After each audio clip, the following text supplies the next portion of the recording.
I thought he was extremely candid with you. I think he took responsibility for what he did at the same time. What really struck me, and I've seen this in other cases involving people with serious mental illness, and it appears that he has schizophrenia from previous diagnoses, is he's sort of cobbling together the story this many years later. The prosecution theory that this was rage and anger, the defense theory that this was mental illness, and yet when you asked him, what were you thinking that night, he really didn't have an answer for you. He really didn't understand, and I think that was a function of a broken brain. Sharon Olsen, it's an extraordinary thing to do, isn't it, to kill both your parents. What did you think of his justification, or his excuse, if you like? They'd been driven to this by watching The Matrix repeatedly, listening to the song Bodies by the group Drowning Pool and so on. Are these just convenient excuses, or is there real science to back up the fact that these can be a link to what these shooters do?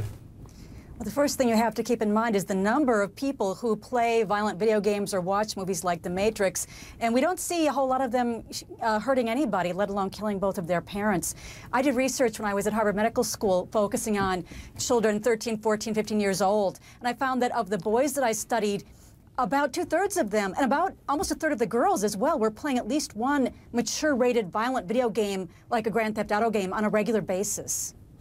And James Fox, Joshua Cooke said that Eric Harris and Dylan Klebold were kind of heroic figures to him. How much of that is a problem with these shootings, where unstable young people who perhaps are disenfranchised from society want to make a stir for themselves, get in the headlines, become infamous?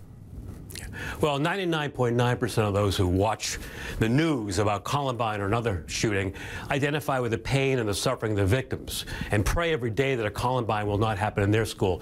But a very small fraction admire and identify with the perpetrators, their power. They not only admire the fact that they got even with all the bullies, but they're famous for it.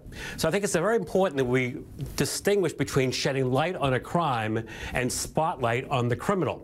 Now, I think, Piers, you also said something very important. Someone who's already unstable.